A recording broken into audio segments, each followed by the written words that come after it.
안녕하세요. 오늘 4월 23일 금요기도에 하나님 말씀 같이 살펴보도록 하겠습니다. 오늘 우리가 살펴볼 말씀은 마가복음 1장 1절부터 11절까지입니다. 그동안 금요기도회 때 계속 기도에 관한 그 말씀을 우리가 살폈는데요. 그러다 보니까 이제 기도에 대한 정의를 내리기 위해서 이제 주기도문에 대한 공부를 시작을 했고, 또 그 주기도문에 대한 공부를 하다 보니까 아무래도 이것은 우리 성도님들, 좀 더 많은 분들이 나오는 주일날 낮 예배 때 함께 또 살피면서 은혜를 나누는 것이 좋겠다 싶어서 잠시 이 주기도문에 대한 내용을 다 이제 주일날 오전 예배 마무리할 때까지는 이제 오늘 마가복음에 있는 말씀을 함께 살피면서 은혜를 나누도록 하겠습니다. 마가복음 1장 1절부터 11절까지 말씀 제가 읽겠습니다.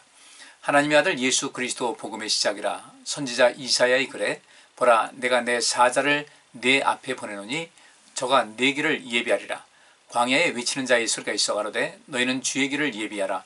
그의 첩경을 평탄케 하라. 기록된 것 같이 세례 요한이 이르러 광야에서 죄사함을 받게 하는 회개의 세례를 전파하니 온 유대 지방과 예루살렘 사람이 다 나아가 자기 죄를 자복하고 요단강에서 그에게 세례를 받더라. 요한은 약대털을 입고 허리에 가죽띠를 띠고 메뚜기와 석청을 먹더라. 그가 전파하여 가로되 나보다 능력 많은 신이가 내 뒤에 오시나니 나는 굽혀 그의 신들매를 풀기도 감당치 못하겠노라. 나는 너희에게 물로 세례를 주었거니와 그는 성령으로 너희에게 세례를 주시리라. 그때 예수께서 갈릴리 나사렛에서부터 와서 요단강에서 요한에게 세례를 받으시고 곧 물에서 올라오실새 하늘이 갈라짐과 성령이 비둘기같이 자기에게 내려오심을 보시더니 하늘로서 소리가 나기를 너는 내 사랑하는 아들이라 내가 너를 기뻐하노라 하시니라. 아멘. 사복음서를 보면 이제 각각의 특징이 있어요. 그래서 마태복음은 이제 그 예수님을 왕으로 묘사했다. 물론 이 신학적인 그런 것이지만 또 이렇게 말씀 살펴보면 그런 내용이 또 잘 나와 있습니다. 또 이제 마가는 예수님을 그 섬기는 자로서 섬기는 분으로서 이제 묘사를 하고 있고, 누가는 예수님을 인자로서 이제 묘사를 하고 있습니다. 그래서 거기는 주로 이제 인자는 안식일의 주인이다 하면서 인자라는 이야기, 그것이 그 히라보로 말하면 호휘오스, 그 호는 이제 관사고요. 휘오스라는 아들이라는 뜻이고, 투 안트로프 이렇게 납니다.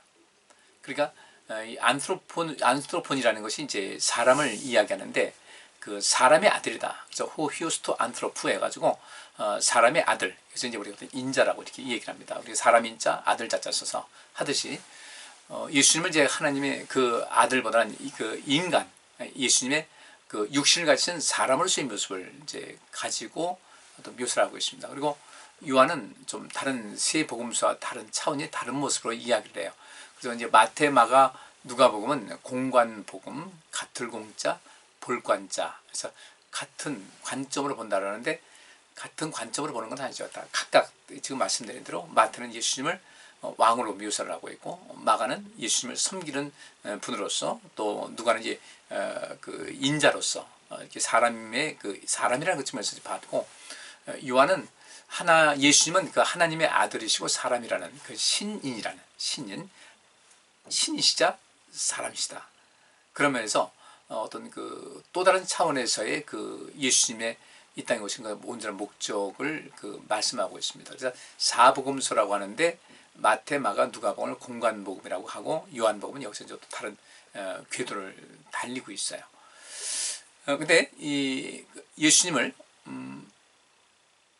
왕으로 또는 그 섬기는 분으로 또 사람으로 또 이제 그 요한은 별도의 그 관점에서 또 요한은 그 요한기를 썼으니까 이렇게 하고 있는데, 그러다 보니까 이 사복음서를 중세시대에 그림을 그리는 사람들은 예수님을 다른 그 상징으로 봤어요.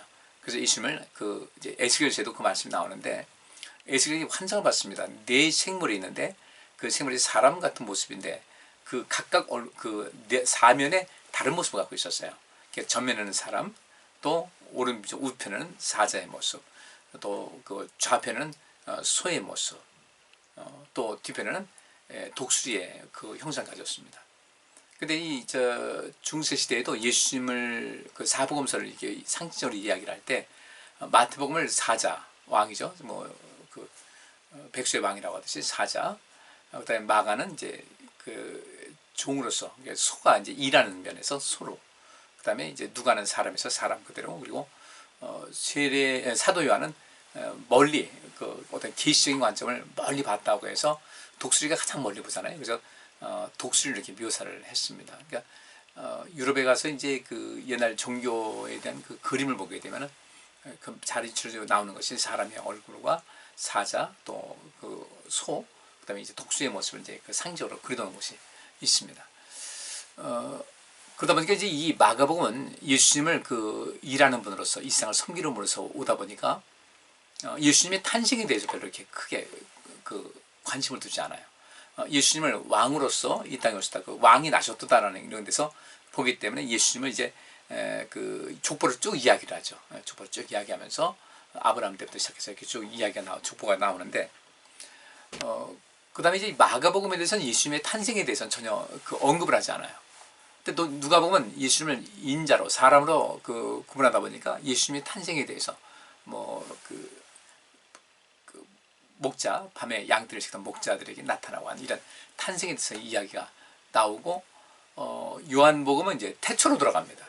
태초에 하나님 말씀이 계시니라, 이 말씀이 하나님이 되셨고, 이렇게 하면서 그 하나님께서 세상을 창조하시고 구속하시고자 하는 아주 먼 옛날부터 또 멀리 더 내다볼 수 있는 요한계시록에 요한이 썼으니까 그렇게까지 이제 하나의 그 관점을 두고 있거든요.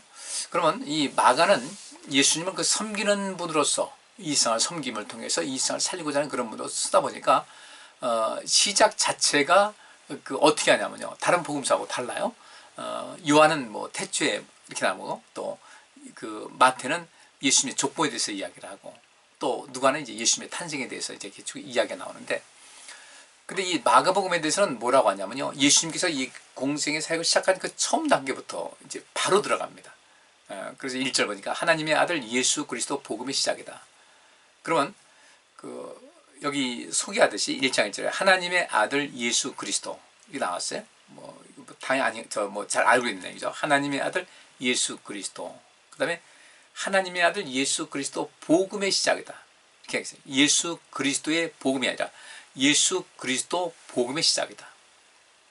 예수 그리스도의 복음이라고 그러면 그 복음이 예수님께 속해서 어떤 그 예수님의 어떤 작용에 의해서 되는 것 같은데, 실제로 예수 그리스도, 하나님의 아들 예수 그리스도 복음. 그러고 보면 여기서는 그 하나의 일치를 보는 거죠. 하나님의 아들 예수 그리스도, 하나님의 아들 예수 그리스도, 그분 복음이다. 그 복음의 시작이다. 그 예수님께서 이 땅에 오셨을 때 예수님 자신이 복음이었어요. 예수님께서 말씀하신 그것만이 복음이 아니라 예수님께서 그 자신이 복음이었어요. 그래서 이제 누가복음에도 예수님의 탄생에 대해서 이야기를 할 때 천사들이 그 찬양을 부르죠. 그 들판에서 이제 양을 지키던 목자들에게 나타나서 그 이야기를 합니다. 그들이 그 천사가 나타나서 그 목자들에게 하는 말이 너에게 그러니까 기뻐할 큰 복음의 기쁜 소식을 전한다. 기쁜 소식이 복음이니까요. 그러니까 이 예수님 자신, 예수님 탄생 자체가 기쁜 소식이었어요. 곧 예수님 자신이 복음이라는 거예요. 그러면 결국 이 말씀도 보면 우리가 복음이 된다. 제가 요새 여러분에게 계속 그렇게 말씀드리잖아요. 누가복음 4장 18절에 주의 성령이 내게 임하셨으니 이는 가난한 자에게 복음을 전하게 하시려고 내게 기름을 부으시고, 저는 여러분에게 말씀드렸습니다. 우리는 복음을 전하는 사람뿐이 아니라 우리 자신이 복음이 되어야 되겠다. 전할 때 그냥 입으로만 그들에게 어떤 눈으로든지 어떤 귓맛으로 귀로만 들리는 그런 복음이 아니라 우리가 복음에 대해서 그들의 그 삶 전체에 영향을 줄 수 있는, 그래서 제가 이제 오감이라고 말씀드렸어요. 그들의 삶 전체에 영향을 줄 수 있는 복음 자체가 돼야 되겠다. 예수님께서 그러셨거든요. 예수님께서 이 땅에 오셔서 병든 자에게도 복음이고 부한 자에게도 복음이셨어요. 부한 자에게는 가난하지 않은데 아니었어요. 이 세상 모든 사람들은 예의 없이 가난한 사람들이에요. 왜냐하면 우리 사람들은 전적으로 무능한 존재라서 그래요. 우리 힘으로 어떻게 구원받아요? 구원 못 받잖아요. 우리가 할 수 있는 거, 여기 살다 보니까 우리가 할 수 있는 것이 얼마만큼 돼요? 물론 여러분들이 아는 것도 많죠. 근데 아는 것이 많은데 모르는 것이 훨씬 더 많아요. 비교가 안 돼요. 내가 아는 것은 일부분 아는 거예요. 그래서 박사 논문 쓸 때 그 교수님이 그 얘기를 해요. 근데 그 말이 사실이었어요. 여러분들 뭐 쓰고 싶은 거 많죠. 저도 논문 쓸 때 보니까 막 쓰고 싶은 것이 그렇게 많아요. 내 속에 나오는 거 막 쓰고 싶어요. 이것도 쓰고 싶고 저것도 쓰고 싶고. 근데 교수님은 양을 줄이라고. 그래서 마치 내가 모든 것을 다 알고 있는 것 같이 아주 나에게 진짜 굉장히 특별한 것 같이 생각되는데 실제로 교수님들은 아는 거예요. 다른 사람도 그거 안다. 안 써도 안다. 그리고 성경 자체가 아주 요약하고 축약하고 압축해서 이 말씀 주셨잖아요. 우리도 그렇게 좀 그 훈련 좀 돼야 될 것 같아요. 그렇게 하게 되면 우리 자신도 그 뭐랄까 지혜로워지고 누군가의 말을 듣고 행할 때도 그것을 온전하게 들을 수 있고 또 분석할 수 있고 연구할 수 있는 그런 지혜가 생기니까 어쨌든 우리 하나님의 아들 예수 그리스도 복음의 시작이다. 그러니까 하나님의 아들 예수 그리스도 복음은 같은 일직선상에 있어요. 우리 자신도 이제 복음이 되어야 되겠다는 거예요. 우리 자신도 복음이 돼서 어떻게 이 인생을 좀 멋있게 살까 관심을 많이 가질 필요가 있어요.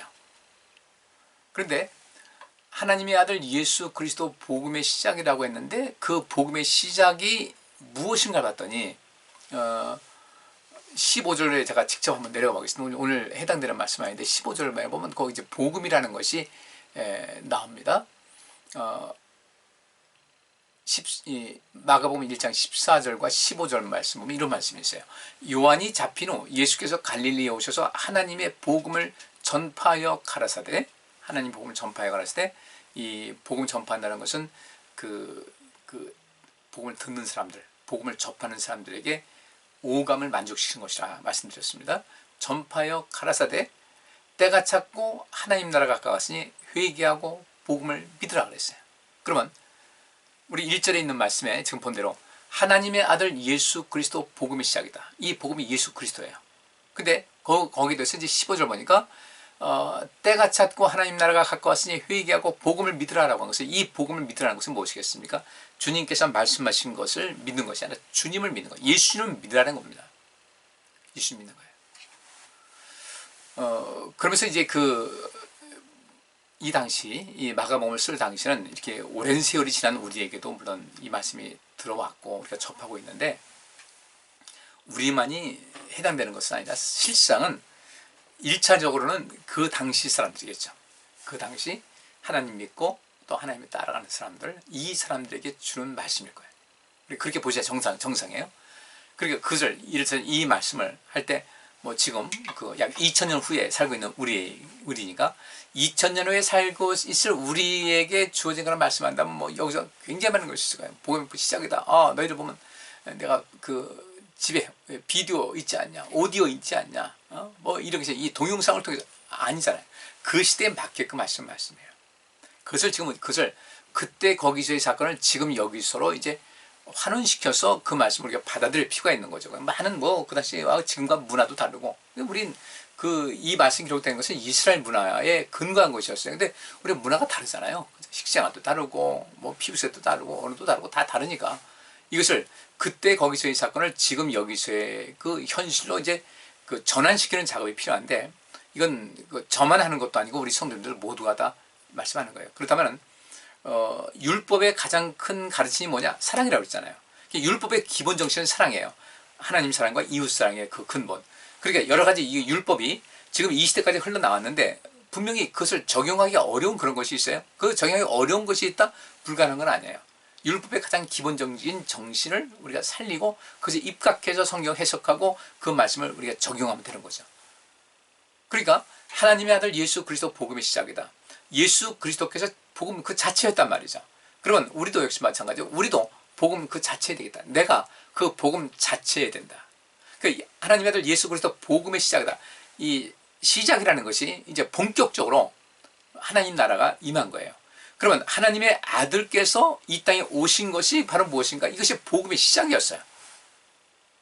그리고 하나님의 아들 예수 그리스도와 예수는 저희 백성을 저희 죄에서 구원할 자라는 그런 뜻이고 그리스도라는 것은 메시아라는 뜻이잖아요. 기름 부음 받은 자. 그러니까 하나님의 아들 예수 자기 백성을 죄에서 구원할 분, 그 다음에 그리스도 메시아 구원자 기름 부음 받은 자, 이것과 복음이 일체가 되는 거예요.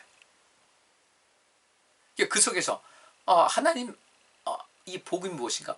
그 복음의 시작은 하나님이셨구나. 하나님 자체가 복음이에요. 그래서 우리가 하나님을 가까이 하고 예수님 가까이 하게 되면 그분들 자체가 복음이거든요. 유앙겔리온이라는 그런 단어인데 히랍어로 이 복음이 문자로 복된 소식, 기쁜 소식, 좋은 소식이에요. 또 소식뿐 아니라 소리 음자니까 기쁜 소리, 좋은 소리. 우리가 그 칠판을 이렇게 거꾸로 찍 하면 막 소름 돋잖아요. 그럼 듣기 싫잖아요. 근데 우리는 늘상 듣기 좋은 것에 그 사운드에 익숙해 있어요. 그게 파도 소리 같은 게 우리 사람들에게 가장 안정되게 한다. 또 녹색 지대를 사람을 이렇게 만드는 녹색 지대 속에 사는 사람들은 비교적 사람들이 온화하다는 거예요. 이 감정의 그 안정감을 갖는다. 다 이거 하나님이죠. 그래서 녹색 지대를 여름에 이렇게 만들어 주시는 것 같아요. 그러면 이 복음의 시작이다라는 것은 예수님께서 그 복음이셨는데 그 복음이 시작이에요.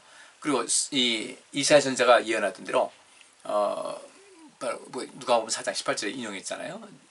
주의 성령이 내게 임하셨으니 이는 가난한 자에게 복음을 전하게 하시고 내게 기름을 부으셨다.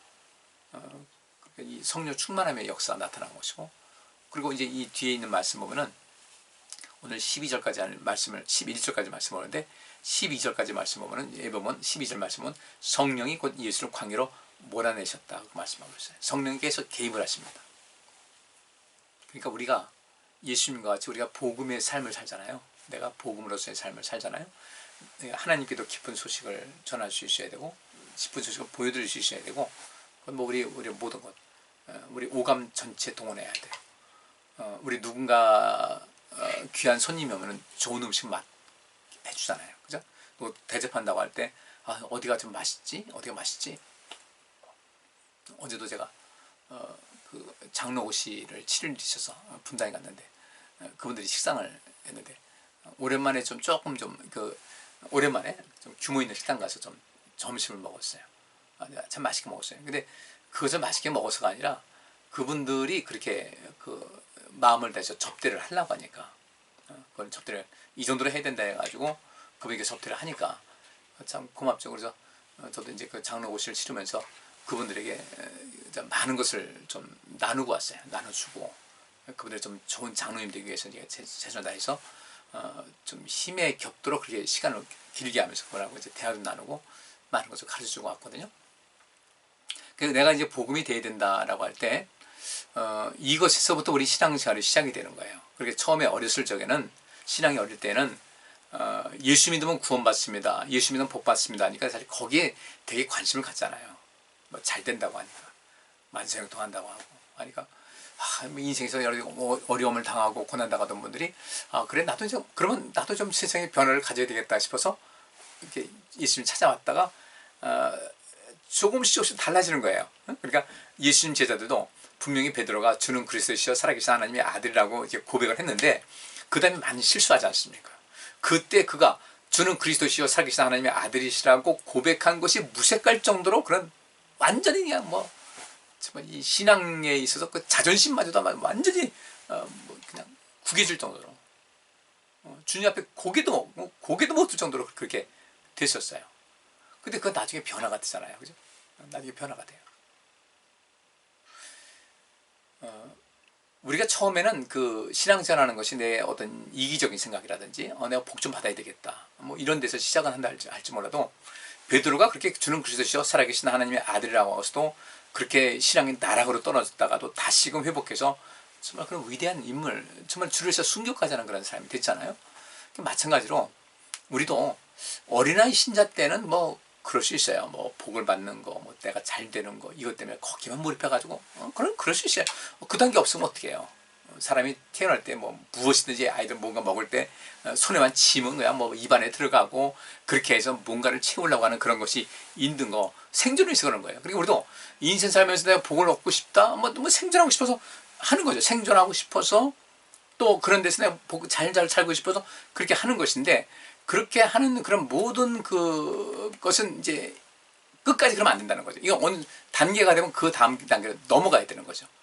그래서 이제 성숙한 그런 삶을 살아서 이제는 어른답고 성인 됐으니까 성인다운 삶을 살아갈 수 있을 텐데 만약에 이것이 그렇지 않고 그냥 예수 믿는 내내 뭐 나이가 60, 70, 80 넘어가도 그저 오직 그냥 내 복 받아야 된다, 복 받아야 된다 이것만 하다 보면 우리 시장에서는 실패한 거예요. 완전히 실패한 거예요. 그리고 그 복을 받아야 된다, 복 받아야 된다 하는데 여러분 그 복이 쉽게 오냐 이거예요. 그러면 복 받는 거 어려우면 어떻게 해요? 나 그럼 예수 믿는 거 포기할래요? 아니죠. 하나님 말씀을 듣고 순종할 때 그 복이 많은 것인데 하나님 말씀 듣고 순종하는 것이 누락이 됐어요? 근데 복이 안 오는, 그럼 복이 안 오죠 당연히. 예? 일반적인 은총은 받는데 내게 특화된 그 복은 내게 오질 않는다는 거예요. 오지 않다 보니까 뭐 예수 믿어도 소용도 없네. 예수 믿어서 소용도 없는 것이 아니라 근데를 믿어도 아무 의미가 없다는 것이 아니라 실제로는 하나님께서 말씀하신 조건에 차오르지 못했기 때문에 내가 뭔가를 얻지 못한 거예요. 근데 하나님 앞에 탓할 것도 없는 거죠. 그러면서 점점 어떻게 돼요? 점점 신앙의 동력을 잃어버리는 거예요. 그러니까 우리 성도님께서 정말 복받고 싶으시면요, 정말 이 신앙생활이 정말 의미 있는 신앙생활 되기 위해서는 그냥 마냥 뭐 이렇게 내가 예배 좀 참석하고 이렇게 해가지고 어떻게 복받을까? 절대 안 해요.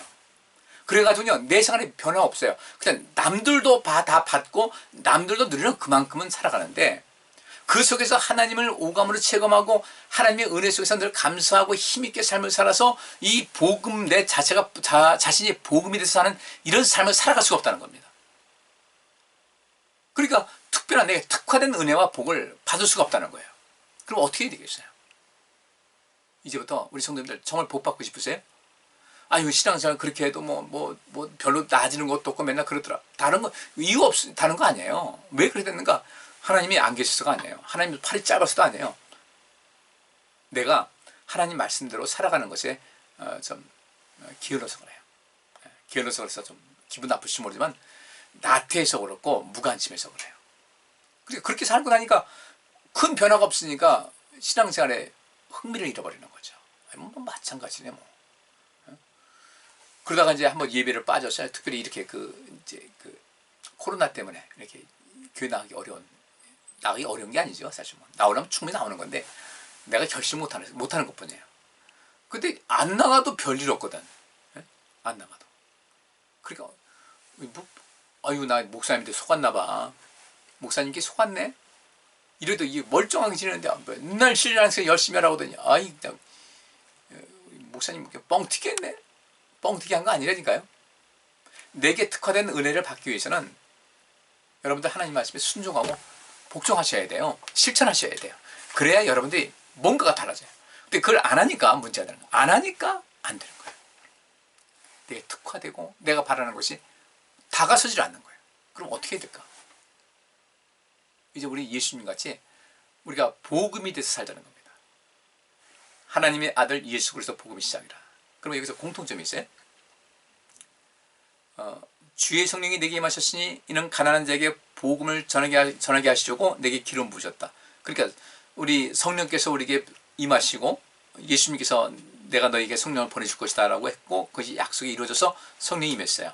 그래서 주의 성령이 내게 임하셨으니 이는 가난한 자에게 복음을 전하게 하시려고 했으니까 분명히 내가 성령 받았다고 한다면 나는 뭐가 돼야 돼요?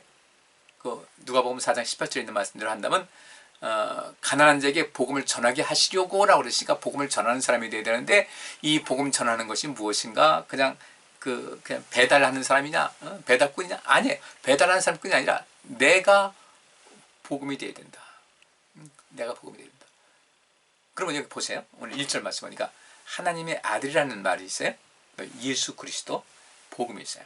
하나님의 아들은 예수 그리스도예요. 예수 그리스도는 복음 그 자체였어요. 완전한 복음이었어요. 그러면 여기서 예수님과 나 자신과를 비교해보면 차이점이 있어요. 차이점이 있어요. 하나님의 아들 또는 하나님의 딸 맞아요. 예수는 남자로 오셨으니까 하나님의 아들 예수 그리스도 그렇지. 나도 하나님의 아들이야. 또는 나도 하나님의 딸이야. 그러면 하나님의 여기 마가복음 1장 1절에 있는 말씀대로 하나님의 아들 또는 하나님의 딸 그 다음에 이제 누가복음 4장 18절에 예수님께서 이제 그 당시 그곳 사람들에게 주신 명령이었거든요. 주의 성령이 내게 임하셨으니 이는 가난한 자에게 복음을 전하게 하시려고. 물론 그때는 이 세상에 일반적으로 또 보편적으로 성령이 임하기 전이었어요. 근데 성령이 임하니까 능력 받았잖아요. 능력이 임했잖아요. 그러니까 그러면서 주님께서 주의 성령이 내게 임하셨으니 이는 가난한 자에게 복음을 전하게 하시고, 성령을 받은 이 성령 시대가 됐으면 주의 능력 받아야 돼요. 내게 성령 충만을 받아야 되는 거예요. 주의 성령 충만 받은 사람들은요, 이 삶이 복음 자체가 돼요. 자기 자신이 성령 받은 사람들이 그 자체가 복음이에요. 여기 있는 대로 하나님의 아들, 하나님의 딸, 우리 예수님과 우리 동격이에요. 예수님도 하나님의 아들, 우리도 저를 비하는 나도 남자니까 하나님의 아들. 복음? 예수님께서 복음이셨어요. 근데 또 누가복음 4장 18절 보니까 주의 성령이 내게 임하셨으니 이는 가난한 자에게 복음이 되라고 했으니까 나도 복음이에요. 그럼 여기서 다른 것이 뭐예요? 앞에 예수 그리스도. 나는 예수 그리스도가 아니잖아요. 나는 누구예요? 그죠? 여러분 다 이름 대면 되는 거예요. 하나님의 아들 예수 그리스도 복음이 일직선상에 있듯이 이 말씀 볼 때 우리는 어떻게 되는가? 하나님의 아들 또 하나님의 딸, 그 다음에 여러분의 이름을 불러보세요. 여러분 저는 부를게요. 이돈규. 여러분들 이름 부르세요. 복음. 어때? 같은 거예요. 같은 거예요. 그러니까 하나님의 아들 예수 그리스도 복음의 시작이라고 했으니까 예수님께서 그 모든 것을 다 완성시키고 가셨어요. 그리고 우리가 이 세상에 태어났어요. 예수 믿게 됐어요. 그러면 우리가 이 말씀을 보면서 어떻게 되는가? 제가 저를 부릅니다. 하나님의 아들 이동규 복음의 시작이다라는 선언이 있어야 된다는 거예요. 우리가. 근데 이걸 까맣게 잊고요. 이거 어떻게 내가 하나님의 아들 이동규 복음의 시작을, 목사님 이단 될 것 같아요. 아니라니까요.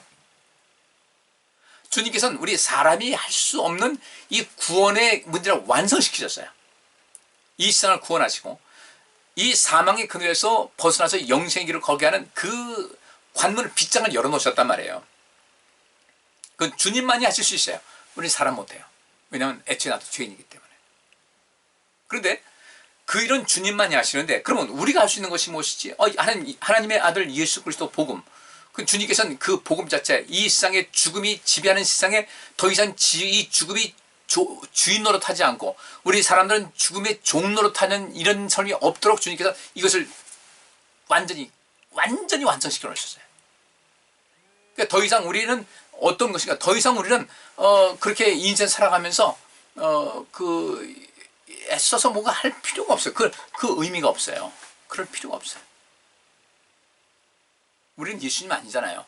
우리는 예수님 아닌데 내가 예수인 척하면 안 돼요. 뭐 이만희도 그렇고 뭐 옛날에 박대순도 그렇고 자기들이 자기들이 뭐 예수라고 하고 그 짓 하고 다니잖아요. 근데 우리는 아니잖아요. 그러니까 예수님은 죄 없는 분으로서 이 땅에 오셔서 또 하나님의 아들로서 우리도 하나님의 아들 딸이지만 또 예수님도 하나님의 아들이잖아요. 근데 격은 다르잖아요. 그죠? 뭐 모르세요? 예수님께서는 그 탄생의 그 탄생의 비밀이 우리하고 다르잖아요.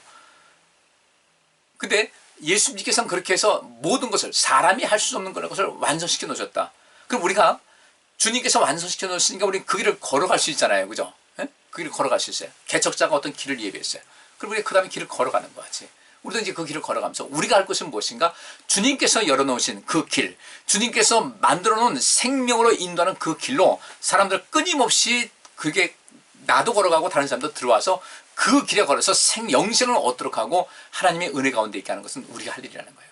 그러고 보면은 예수님께서도 이 세상을 살리러 오셨고 그 살리는 것의 가장 기본적인 우리 사람으로서는 도저히 이룰 수 없는 그 최후의 그 장애물, 이 장애물을 완전히 극복해서 누구든지 저를 믿으면 예수 믿고 구원받게 하는 이 길을 열어놓으셨다면 누구든지 들어올 수 있다면 이제는 우리는 이 세상 사람들에게 복음이 돼서 내가 복음이 돼서 그들을 나를 볼 때 예수 그리스도를 알게 하고 하나님을 알게 하고 그들이 우리를 통해서 또 나를 통해서 생명의 길로 자연스럽게 들어와서 함께 천국 가는 길을 인도할 수 있다면요. 구원의 완성은 하나님께서 계획하시고 예수님께서 완성하셨고 그 일을 성령께서 그 일을 완성하시도록 모든 것에 힘을 주셨다면 이제는 성령께서 그 예수님 다음 세대 부르심받은 우리 다음 세대에 성령께서 임하셔서 예수님께서 이 세상을 모든 사람의 생명의 길로 길을 완성시키고 그들을 가게 하신 것 같이 우리는 끊임없이 그들을 생명의 길로 인도하는 것이 중요하다는 겁니다. 그 생명의 길은 어떤 것인가? 예수 믿고 구원받은 이 한 가지뿐 아니라 그것은 무엇인가? 그들 삶의 생명과 생명력의 기치를 높여주는 것이에요. 그래서 우리를 통해서도 병든 자 고침 받아야 돼요. 그죠? 누군가에게 삶의 활력을 불어넣을 수 있어야 되고요. 생명력 차고 넘치게 할 수 있어야 되는 거지. 그게 우리가 할 일이에요. 그러니까 하나님의 아들 예수 그리스도 복음의 시작이다라고 할 때 우리 좀 말을 바꿔보시자고요. 하나님의 아들 이동규 복음의 시작이다. 하나님의 아들 이동규 복음의 시작이다. 우리 여기 하나님의 딸 누구누구 권사 또는 누구누구 권사 복음의 시작이다. 하나님의 아들 누구누구 장로 복음의 시작이다. 하나님의 딸 누구누구 집사 복음의 시작이다. 이것이 완성돼야 돼요.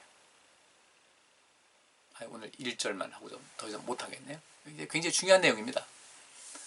그리고 여기서 이제 그 복음의 시작이다 하면서 그 뒤에는 복음이라는 이야기가 이제 쭉 안 나오다가 14절에서 요한이 잡힌 후 예수께서 갈릴리에 오셔서 하나님의 복음을 전파하여 가라사대, 이 복음을 전하라고 했는데 예수님께서 복음을 전파했어요.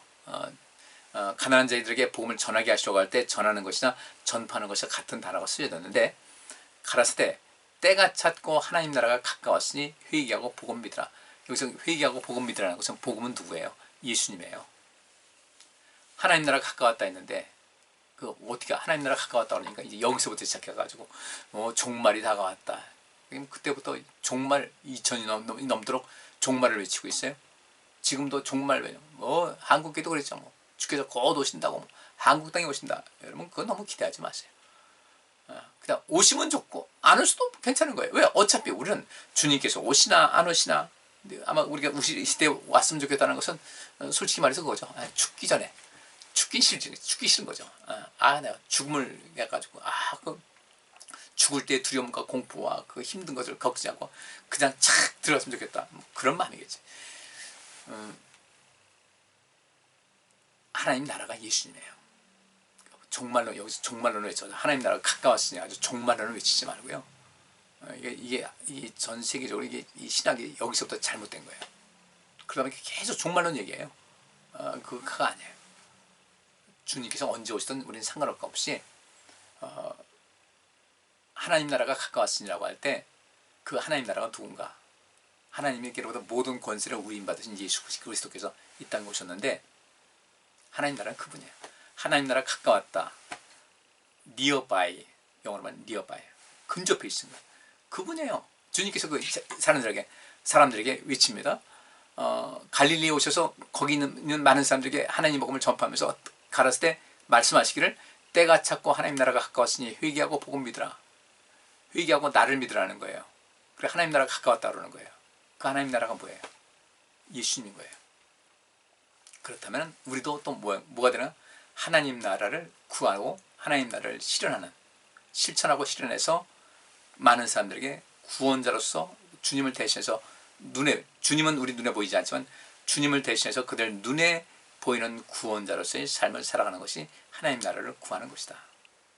네. 오늘 여기까지 하겠습니다. 다음 또 금요일날 이 말씀할 텐데 좀 기대를 하시고 또 미리 마가복음 좀 읽으시고요. 성경에 대한 새로운 눈이 열릴 수 있기를 바랍니다. 기도하겠습니다. 하나님 감사합니다. 마가복음 공부를 시작합니다. 주님 시간마다 귀한 은혜 허락하셔서 우리의 믿음이 크게 자라나게 하여 주옵소서. 예수 그리스도 이름으로 기도합나이다. 아멘. 자, 오늘 밤도 은혜의 시간 가지시고 또 편히 주무시고 내일 주말 좋은 아침 맞으시기 바랍니다. 감사합니다.